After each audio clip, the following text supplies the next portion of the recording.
The China and Africa podcast is brought to you in partnership with the Africa-China Reporting Project at Wits University in Johannesburg.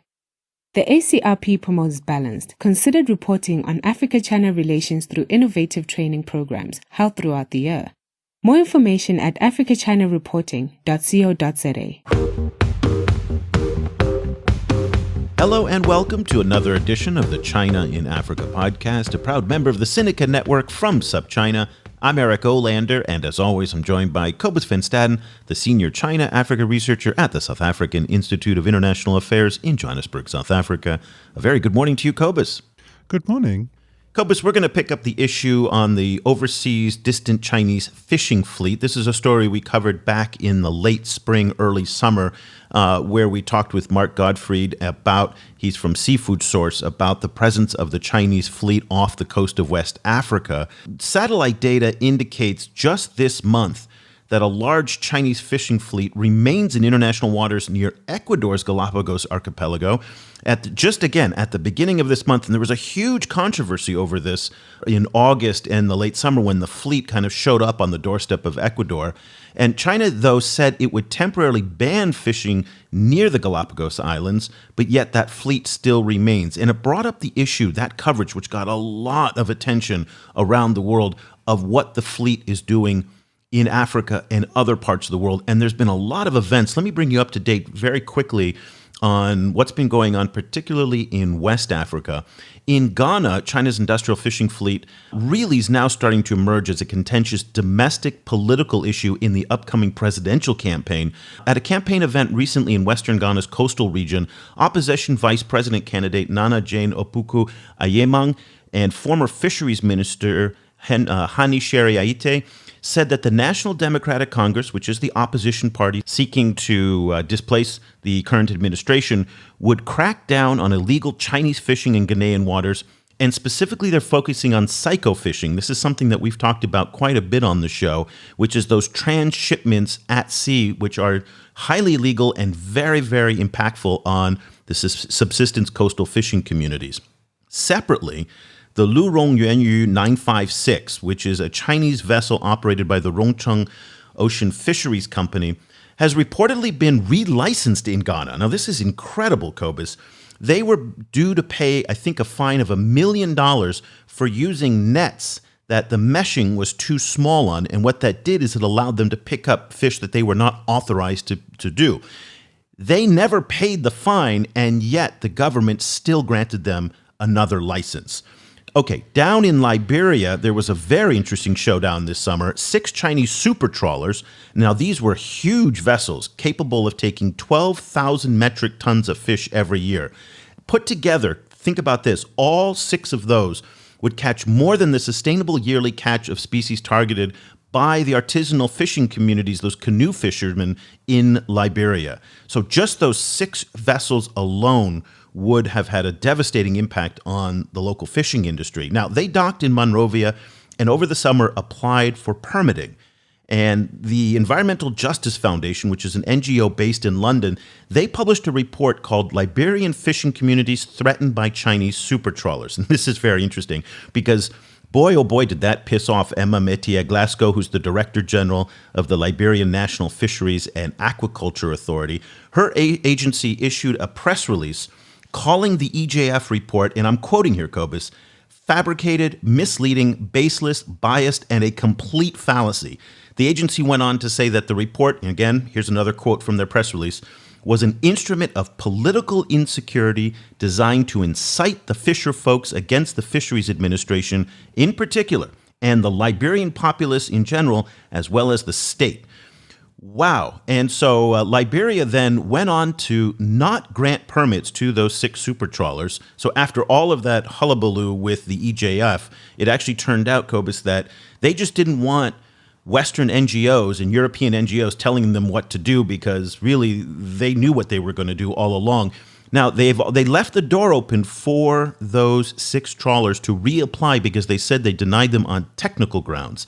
So if they address those technical issues, they can actually reapply. But Cobus, it brings us to this point here where there's a lot of activity from the Chinese fleet in West Africa. They are starting to see some some rejections of permits, which we haven't seen in the volumes that we're experiencing now. But at the same time, it does seem, based on what we hear and read, that the fleet is operating off of coastal waters in international waters beyond the jurisdiction of a lot of these West African governments. So a lot moving in this space right now. Yes, it's a very complicated situation. With it comes the kind of the general, way that we see frequently Western press reporting on these kind of controversies around Chinese consumption. They tend to particularly kind of focus on the fact of Chinese consumption rather than contextualizing it in wider issues. Of course, European fishing fleets have been accused of kind of ruining coastal economies off West Africa for a long time, and I think recently, more recently, there's been some regulation that's starting to kind of cut back on that. But the crisis was frequently kind of created by a lot of different actors, and now kind of the Chinese frequently come in for some, I think in some cases, well-deserved kind of criticism and scrutiny, but frequently the criticism also doesn't actually show the entire picture. I'm glad you brought up the media coverage, because so much of the discussion that takes place around the distant Chinese fishing fleet tends to be done by either international media, non-Chinese international media, African NGOs, and various voices that are not from China. So we really wanted to get a perspective of somebody who's actually been on the Chinese trawlers and can give us an insight into some of the thinking that goes on in China. Lulu Ning Hui is a Brussels-based journalist for the Chinese language news site based in Hong Kong called the Initium. Again, not a Chinese mainland news site, a Hong Kong-based news site, where she covers stories on how China interacts with the rest of the world. She leads the international desk for the Initium. And over the past year or so, she's done 2 fascinating stories on Chinese fishing trawlers, where she's actually had the opportunity to board the vessels, one in Madagascar, one in South America. And we're thrilled to have Lulu join us for the first time from Brussels. A very good morning to you, Lulu. Morning to you too. Thanks for having me. It's really fantastic. Again, I'll emphasize this, that although you are Chinese but you do not speak on behalf of anybody but yourself as a journalist, but we do want to be able to get some of the insights that you gleaned from your time aboard these vessels as to what was going on. You wrote a story, loosely translated, "The Blue Land Outside of the Law, the Seamen Who Can't Go Back," and you profiled in one of your stories a 23-year-old by the name of Xiao Wang. Talk to us a little bit about, again, Xiao Wang, and also what it's like to be on those vessels, and try and really shed some light for us on what we're missing in the broader coverage. Well, see, I think the thing is, when we mention, often in the media, when you talk about the Chinese fleet or Chinese boats or Chinese fishing companies, they tend to be like a entity, right? Like an object almost, or China as a country. I think very rarely you sort of see the people behind these entities, like crew members or captains boarded in this fleet, like what they're thinking, what is their story, how do they think of their decisions, where to go, how much to fish, how many hours to work. Like these type of details, I feel is missing, probably because it's difficult to get also. Like it's rather difficult to approach to these vessels and have a sort of like normal and friendly conversation. They're probably quite guarded if it's from a very outside face. But then I feel like if we could really tell a bit more of their story, maybe in a way we can complicate the situation a bit to understand why are these people deciding to work in a distant water, fish so far away from China. The crew members I talked to, they just traveled for 2 months all the way from mainland China to that particular spot in the world. Like, and the fishing ground they actually for the coming year will be very active, is very small, but they travel so far to come here, and the only thing they do is every day to fish. They're following the orders from the companies, and they sort of like their life is on these boats. So like these kind of details, they may not change the situations you guys just described, this overall trend or the damages it causes. But as a journalist, I feel like these experiences will be quite interesting to know for a wider audience. so when we boarded that a trawler in that's late November outside that in that fishing ground, I think. The thing is, like, I was with a Greenpeace ship, right? That was the one of their researching ships to sort of see what's going on in that fishing ground, and we talked with the captain via radio for quite a while. I think at beginning they were very guarded as well, like, who are you? Why are you talking to me? But after a while, being like sort of like more of hearing a voice from China and hearing inquiries that's probably not as accusation, rather as curiosity. After a while, when we asked if we could board his ship, he actually said, yes, why not? Come over. So then we were able to actually spend some time with him and his crew members on the ship. When you spoke to the crew, who are they? Kind of in the first place, are they all from China? And then how are they recruited? Well, not all of them are from China. I would say the key crew members are from China. And actually, all the ships I talked to in that particular reporting trip are all from a particular small fishing village in Shandong province in China called Shida. They are all from that place, except that young guy, who I profiled at the beginning of the article. He's not from that village. And there are deckhands that they hired from, I think, Indonesia in this particular boat. But I think a lot of trawlers in that region, they would pick up a handful, like probably 10 or 9 Indonesian crew members before they arrived to this fishing ground. So it's a mix. Do you get a sense that when you were on the vessel that they were working with any guidance of regulations, or were they just kind of going wherever they wanted to go? Because one of the perceptions that we have of the fleet is that they really are disregarding a lot of the regulations in terms of the size of the fish, the quantity of the fish, the location where they're fishing. Did you get a sense that regulations were a priority or not? Well, I think location matters a lot in that particular fishing ground because they were not allowed to be close to, was that 3 or 5 miles of the EEZ border, because Argentina Coast Guard are very restrict for a few years already. So there were conflicts between Chinese fishing vessels and the Argentina Coast Guard. So the crew members are very aware of this regulation, and this regulation changes from China's side now and then. They change, like, was it 5? Would it be 3? So they know that very well, and they wouldn't cross that line. But it's interesting because the Argentinian Navy literally opened fire on these Chinese trawlers, and that seems to have been effective in making them concerned. I'm wondering, based on what you've seen in your other research, if in other parts of the world where they haven't had confrontations with navies, do you get a sense that the culture of the Chinese fishing fleet is one where they actually pay attention to rules and regulations? I think it really depends. You sort of need to, I think, naturally, for them to apply is for them to be very aware what these regulations are and what are the consequences, right? Like, even from the same story, I talked to a fishing agent, a shipping agent, was that the way? A shipping agent for these Chinese vessels in Montevideo. He's also a Chinese man from China, and he also runs his own fishing fleet.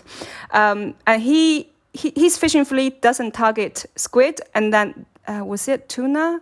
I forgot, sorry. But he was trying to say he knows very well the quota of the catches of his fleet, and he would have to follow all the regulations put upon his vessels. So it comes down to whether it's possible to translate not just as language, but also as the conditions and the consequences of all the rules that all the captains should follow. What are the crew members' lives like? Like how late do they get up? Kind of what does kind of how which kind of working hours do they have? How do they relax? Well, this particular timing I was on board was sort of like November. That was right before the squid season starts. So I think they were really relaxed. That's also why they would accept the request to board on their vessel. I don't think in a busy season they would ever do that. So they were really feeling like there was not much to do, to be honest. I think for trawlers, for a few years already in that ground, they hadn't get really good catches. So the captains were and the crews, to be honest, were really bored. Boring was like being bored or thinking these 2 years on the sea will be too much of a, don't know what to do type of feeling was quite obvious.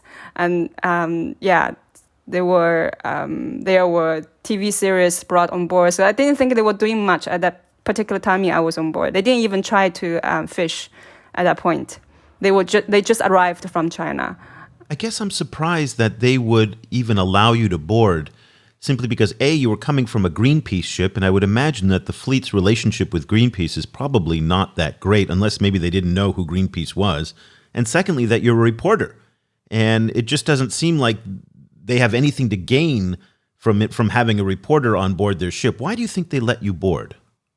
Well, from their perspective, they are not decision makers from a big company sitting in China, right? Like, to be honest, this is actually a very big company with really many fishing fleets. I think some of the names you mentioned earlier in Africa were also coming from this particular company.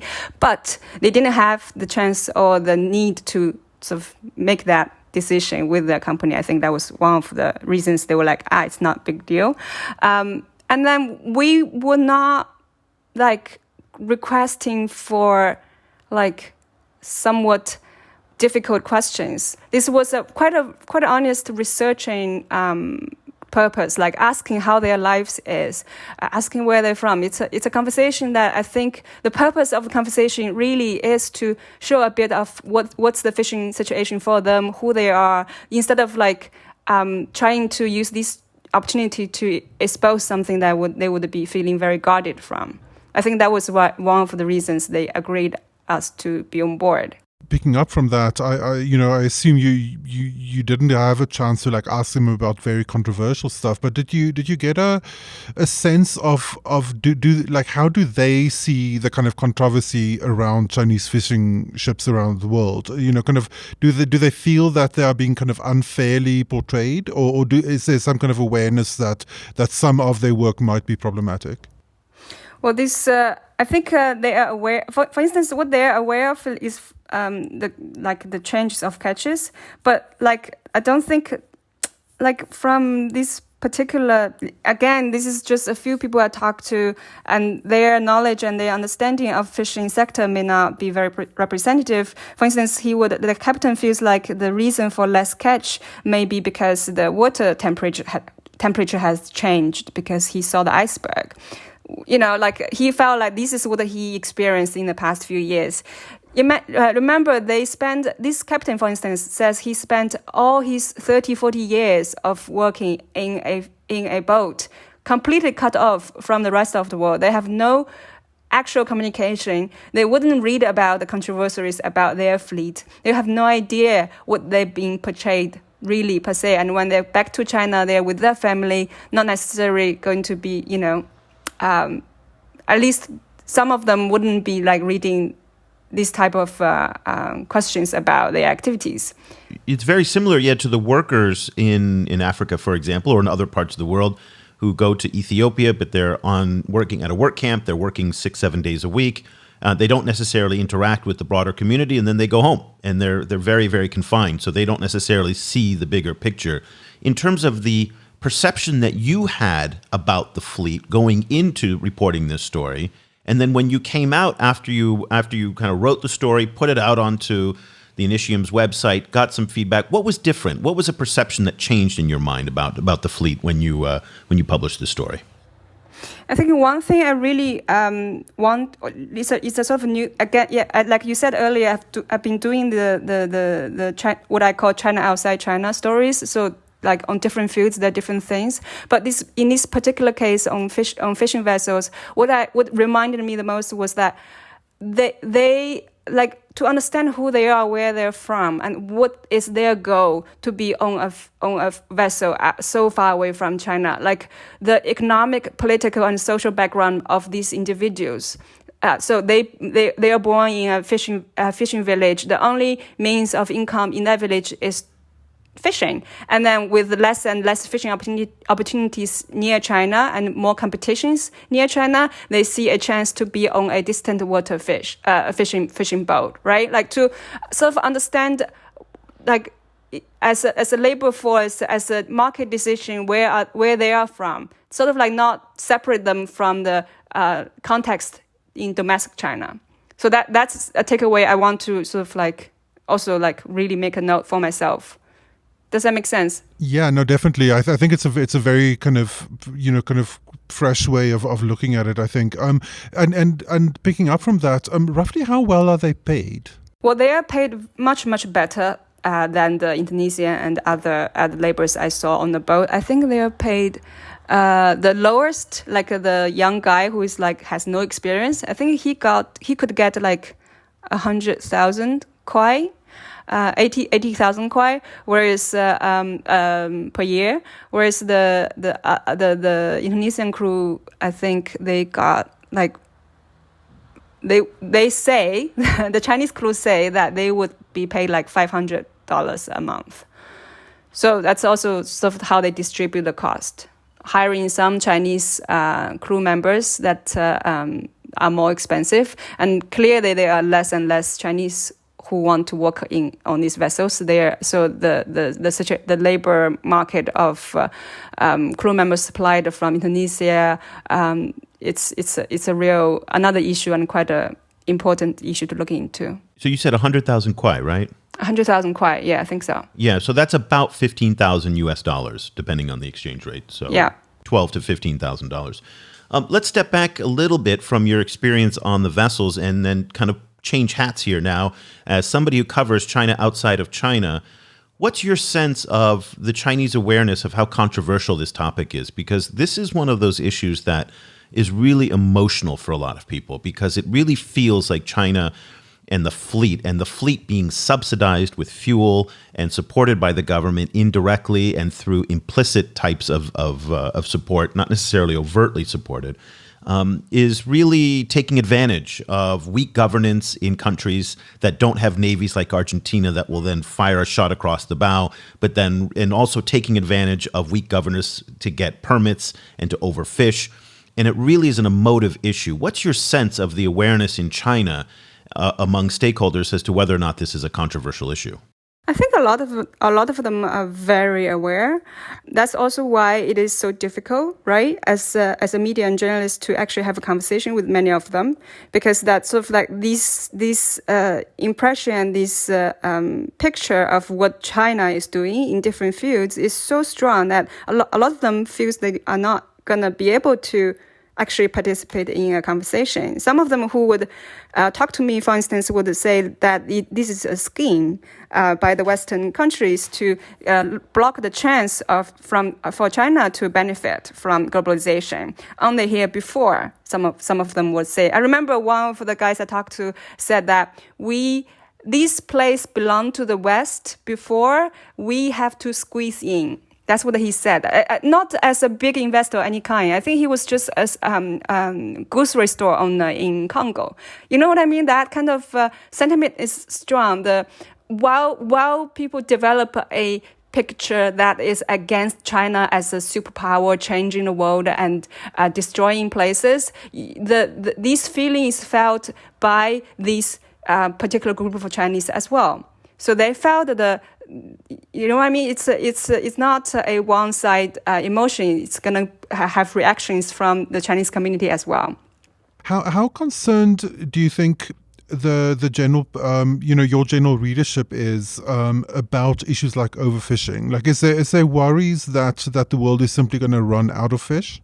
Yeah, we try to do quite some coverage on fishing sector, actually. We've done stories from Western Africa, like I've done a few stories on fishing sectors. To be honest, I don't think it's like particular pricing issues for my readership. There are a lot of other issues that feels more like urgent, right? Like this is a readership from Hong Kong, from mainland China, and from Taiwan. So, I'm not sure fishing is like a burning issue to a lot of my audience, but as an editorial team, we made the decision to try to cover it as much as possible. But Cobus, to be fair, I'm not sure anybody who's not directly impacted by this really cares that much. You go to the supermarket, you buy some frozen fish sticks, you don't actually look at where it comes from.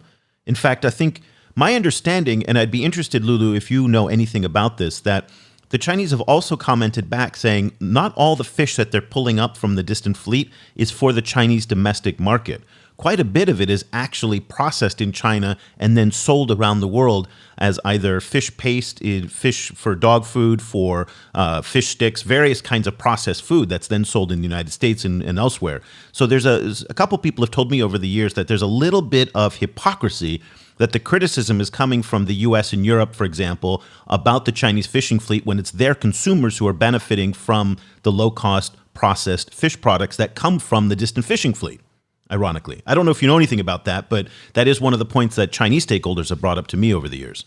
It makes sense to see fishing sector as a consumer power sort of problem, right? I mean, that's also for China to say it's U.S. and European consumers buying the products also not fair. I mean, China is probably one of the biggest consumptor of seafood. Oh, certainly, but they're not the only consumer. Oh, absolutely, but they're just saying exactly, they're not the only consumer. One. That's the point. I think when we are trying to maybe offer a solution and think of the future of distant water fishing, it's really about like where your target is, like who are you going to convince to make a different decision, different type of governance, from which kind of institution or government does it from, that's going to actually make a difference. Like distant water fishing is not big in China's fishing sector. If you look at the proportion, like I think it was starting 5-6 years ago, it was only like 2%, and now it's probably raised a bit to like 6% in last year. That was the latest figure I knew.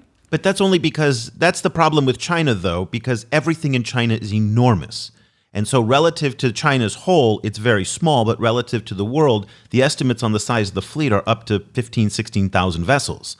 That could be, compared to the overall fleet, a very small percentage, but in a place like West Africa or South America, it's a huge presence. Yeah, of course. No, I totally agree. My point is like to have the share size of China and the Chinese, the fishing sector in China, the kind of the amount of stakeholders within this sector, any kind of opportunities and challenges and regulations will need to be sort of like interpreted, understood in this kind of scale. Like there's nothing gonna work right away.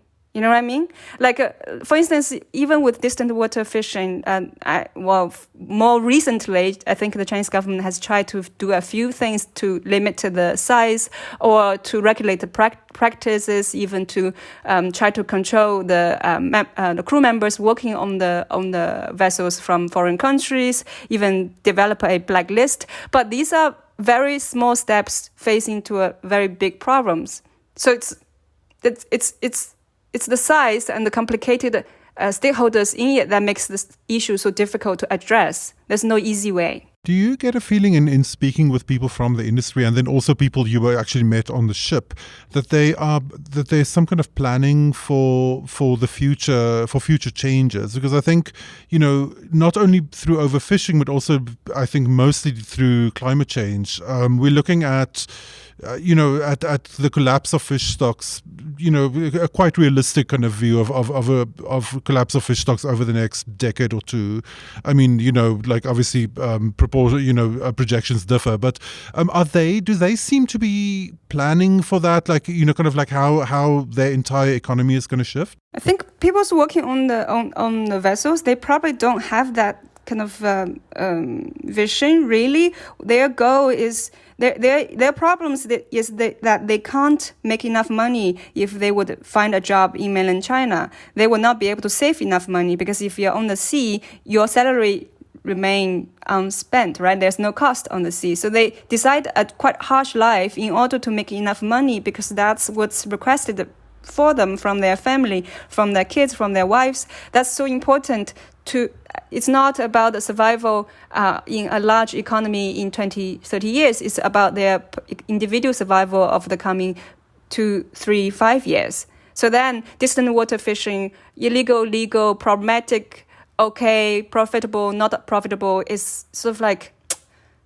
I think in their eyes, it's not such an issue. It's very different. But Cobus, that really is the role of government to make sure that they do that. And I really want to go back to the Focac Action Plan. That's the Forum on China-Africa Cooperation Action Plan. So at the end of every Focac, every 3 years, they issue what's called an action plan, which is similar to a communique that other summits would have. But Section 3.5.6 states, and I'm going to quote it here, China supports Africa in the capacity building of maritime law enforcement and environment protection to ensure the security of maritime resources and promote maritime development and cooperation and the promotion of sustainable approaches that are environmentally, socially, and economically effective through the blue economy. That is the Chinese wording in the action plan. So that's not, they can't put this on Western media, Western countries. They can't do that. This is their words. And I think there's a very compelling case to say that the distant fishing fleet, complete with the subsidies, is not living up to the spirit and the letter of the 2018 Focac Action Plan.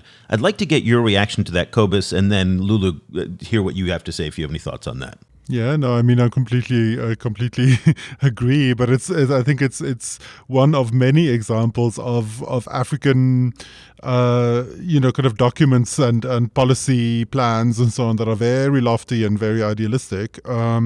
Keep in mind, obviously, that African stakeholders were also very deeply involved in the drafting of that language. So is the burden then on the Africans? Is the burden then on the Africans for not calling out the Chinese to enforce that? Yeah, I think it is, because because we've seen that the in the cases where they did call out China on particular issues, like for example, like in ivory, China responded, and how are outside stakeholders supposed to react to African governments that are just pushovers? The way that where they're so clearly there's corruption or malfeasance involved, or or bad management involved in many West African kind of cases around fishing. If you're going to fall over when someone just nudges you, then you can't complain about lying on the ground, right? Yeah, I agree. It's really about whether you can convince the government in China to do a bit more, and then also the strategy to do that. I mean, I get it. No one knows. No one knows the decision-making process in China. I mean, not many people I know knows about the decision-making process in Beijing or elsewhere in mainland China, and then any of their decision has a quite impact. And then how do anyone from outside could make any kind of push, and while doing that, try not to sort of like put everything that with China together and say it's a one thing. Like when we are accusing, for instance, Chinese captains to a degree, is that going to help to convince Chinese government to do something different? Or is it a particular captain, a particular fleet, a particular vessel, or is it this vessel as a whole, or Chinese as a whole? I sometimes read stories about illegal Chinese vessels. It's like, it reminded me of the word of illegal immigrants. Like just put illegal in front of one large amount of things that you dislike, and then is that going to change how they do things and how they interact with you? That I have doubt. Yeah, and I completely agree with you, and the idea that China is the only kind of bad actor in this current crisis is ridiculous. I used to live in Japan, and obviously Japan still whales.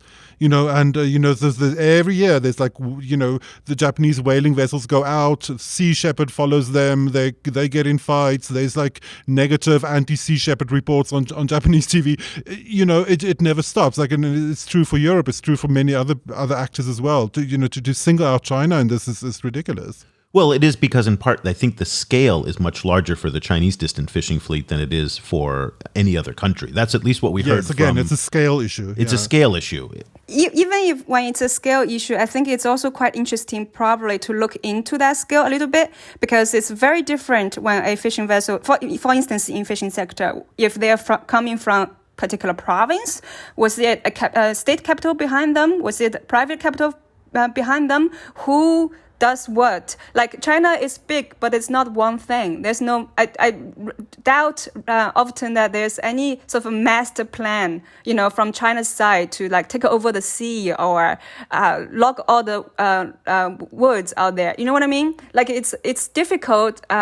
I think as an outside to sort of like look into China and see the different layers of interest, and it's often very nested and very difficult to understand the drives behind each one of them. Some of them may be driven out from China actually because of a very big crisis they're facing in domestic China. So a lot of things happening outside China and for the world sees as a China problem. But sometimes for me, when I see particular projects, I come to understand that they are driven out of China because of particular problem inside China.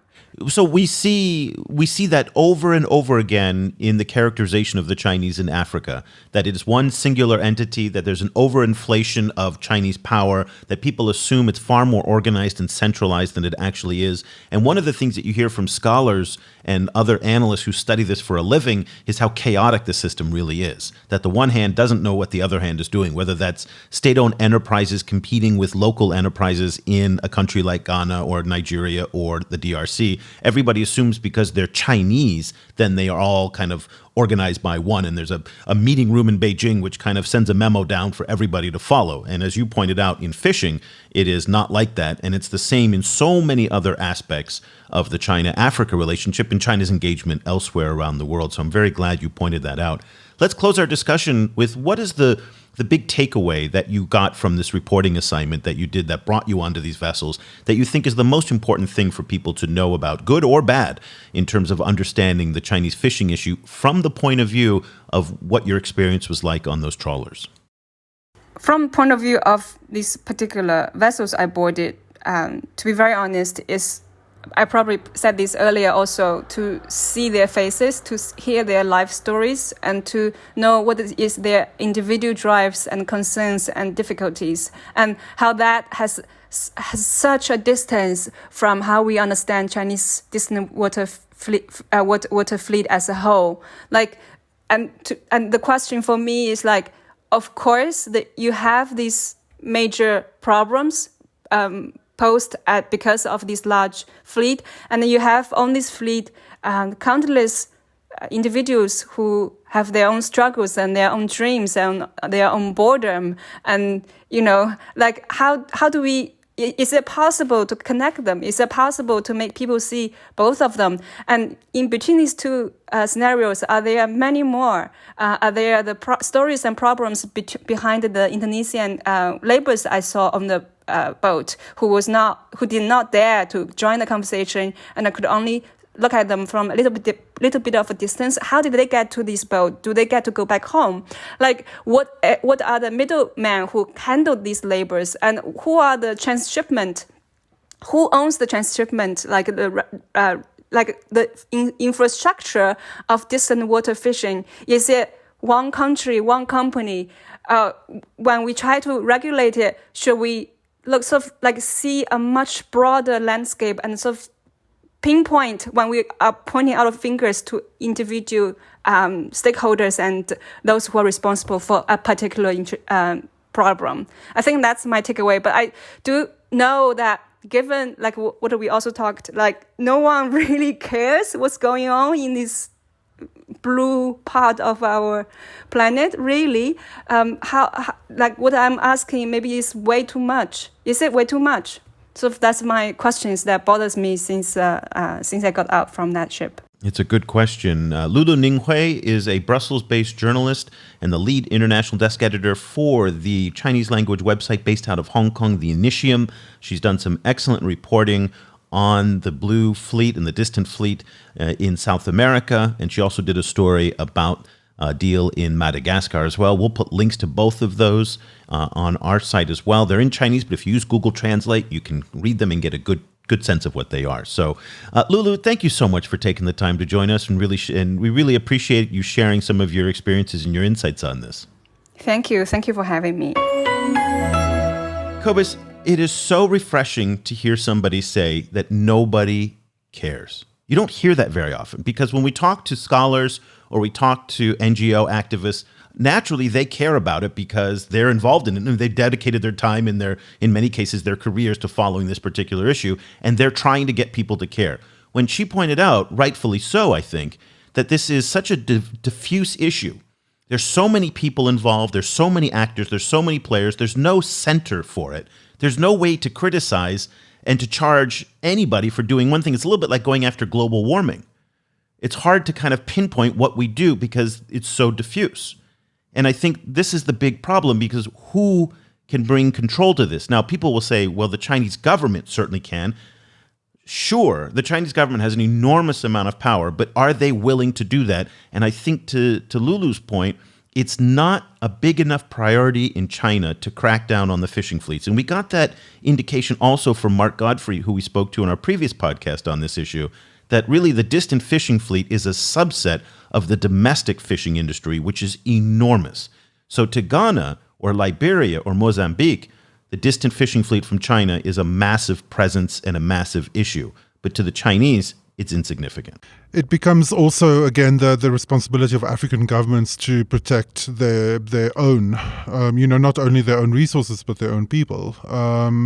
And I think, this is a classic example of this kind of breakdown of trust between African governments and African populations and communities, particularly the coastal communities in this case, because obviously African governments have limited means and limited power, but they have some, and they're not using those. In many cases, they're not using those means that they have to actually protect their own communities.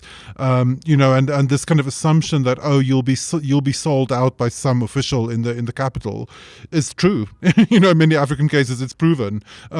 So in that sense, it's easy to blame the Chinese, but in many cases, they're again aided and abetted by African governments. And what she said, which was so interesting, was that the time frame, and again, I think understanding timing on this, whereas we're looking at the depletion of the fish stocks, that's something that's years away. Even though it's happening now very quickly, it's happening faster than many people realize, but it's still years away. And people, like as you talked about, whether they're government stakeholders in a place like Accra or they are the Chinese themselves, are thinking about, how do I get paid today?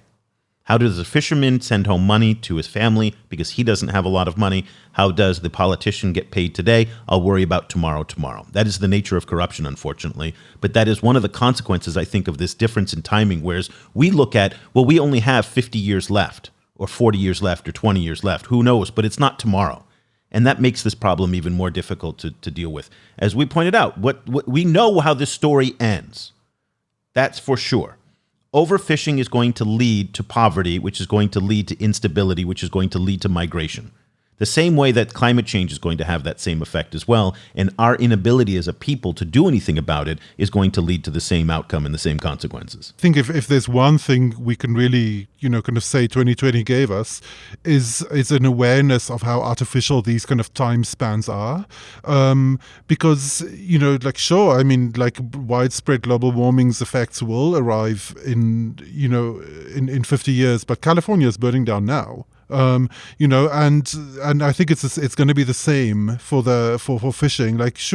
Widespread, comprehensive kind of views of if you take all of the fish stocks into account, then sure, there might be a few decades left, but in many places they're gone now. A bunch of the people, of African migrants who are currently dying in the Mediterranean come from West Africa. They left because those economies are already gone. It's not, it's the one thing that I think that 2020 has shown is that we are in the future already. That's correct. And it's happening so much faster than any of us ever thought it would happen. And again, you talked about California. There's the Gulf Coast in Texas and Louisiana that's being pounded by hurricane after hurricane. Again, another impact of climate change. But our inability as the United States withdrawing from the Paris Climate Accords and our inability to really do something about it is revealing. So China, Xi Jinping said at the United Nations in the General Assembly speech that China will be carbon neutral by 2060. And that's a long time from now. So there's a big gap in what you're saying, Cobus, and this idea of climate neutral in the 50s and 60s, which is a long, long ways away. Very quickly, Cobus, you and I oftentimes speak with U.S., European, and other stakeholders from other countries who talk about how to engage the Chinese to empower Africans to have a better relationship. And it strikes me as one suggestion that I might have is to be able to encourage the likes of USAID, DFID, any of these aid agencies to work with local fishing stakeholders in preparation for next year's Focac to bring out Section 3.5.6, which I quoted, on the fisheries issue, and to put some enforcement mechanisms, some standards, and a little bit more detail into that clause. Because next year at Focac, which I presume the action plan is being negotiated on right now, wouldn't you assume that they do that a year in advance or 6 months in advance? This is the moment for embassies and aid organizations and NGOs to be working with African partners on Section 3.5.6 to make sure that, to bring up the idea that whatever we did in 2018 did not work. Pure and simple. 3.5.6 was a bust. What can be done in the 2021 Focac version of 3.5.6 to make sure that there's some teeth in that on both sides? So on the African side, which is that say, we will commit ourselves to fighting corruption and we will work with third parties to help us do that. And then on the Chinese side, we will commit to enforcing laws, just like they've done with ivory and some of their wildlife laws, to make sure that illegal fishing does not deplete coastal resources. I have to admit, I'm more positive. I'm more optimistic on the Chinese side than on the African side of that equation, I think. But yeah, I completely agree with you. It's the one thing we've seen is that criticizing China works, right, for Africa. Like, kind of like complaining about certain inequities or, kind of malpractices in the China-Africa relationship have led to actual reforms in the past. And Focac is a place to do it, or then the run-up to Focac is a place to do it.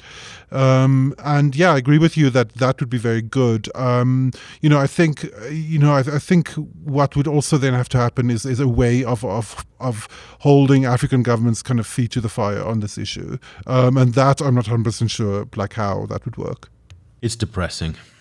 This subject depresses me. I mean, the wildlife, the fishing, it depresses me because at the end of the day, we can talk all we want about what should be done, but nothing's been done. It doesn't seem like anything's going to be done. And it's sad because the oceans are being depleted recklessly without any thought. People are suffering. It's not sustainable. And I'm not sure. I mean, I'm sensing you're depressed as well on this, that you don't believe that there's a lot that can be done here either, especially because there's money, and there's a lot of money in the near term to grab, both from the fishing side and from the African governance side. So, okay, well. Yeah, although, kind of we do see it kind of grabbing more attention in Africa. I think it is, as it becomes more controversial around the world, kind of it'll also force governments, kind of into action. So I think like adding voices to the clamor, I think is one way of helping. No, and I'm not being fair here. I have to admit, I'm not being fair here because at the beginning of the show, I mentioned how Senegal refused permitting. Ghana has refused some permitting. They're still on the fence. Ghana is a weak spot in all of this, and they let that other vessel, the 956, get re-permitted even though they hadn't paid a fine. So let's take Ghana off the table. But Liberia really cracked down on permitting with those 6 vessels, and so that is encouraging. So it's not all bad. Okay, I'm not going to leave everybody with sadness and depression and oblique. We want to leave with some optimism. Keep an eye on what's happening, certainly in Senegal and in Liberia, but the pressure really needs to be on Ghana to make sure that if there are fines, they are paid, and if they're not paid, those vessels don't go back out to sea, and if they do go out to sea, they're only able to catch what they're allowed to catch. That's hopefully what we can see come out of Ghana. So, well, we'll leave it there for this edition of the show. These are topics that we cover every single day. We do deep dives on this in our daily email newsletter. Our community of readers is growing. We would love to have you as a podcast listener, especially one who's made it all the way to the end of the show. That means you are a dedicated listener to join our community of readers. If you like this topic and you like the depth that we're going into, you'll love our newsletter. Sign up at ChinaAfricaProject.com/subscribe. It's just $3 for 3 months. If you're a student or a teacher, it's half price, only $7 a month. That's super cheap, even in these bleak times. But we put an enormous amount of work into this every day, basically 12 to 13 hours a day, filtering through all of the news, the social media, to condense down, here's a daily digest of what's going on in the China, Africa, and increasingly in the China, Middle East space. So once again, ChinaAfricaProject.com/subscribe. If you have any questions whatsoever, drop Cobus and I an email. You can find me at Eric, ERIC, at ChinaAfricaProject.com, or Cobus, COBUS, at ChinaAfricaProject.com. So we'll be back again next week with another edition of the podcast. Until then, for Cobus Van Staden, I'm Eric Olander. Thank you so much for listening. The discussion continues online. Head over to facebook.com/ChinaAfricaProject to share your thoughts on today's show. The guys are also on Twitter, where you can find Cobus at Stadinsky or Eric at E. Olander. And be sure to sign up for the weekly China and Africa email newsletter by going to www.ChinaAfricaProject.com.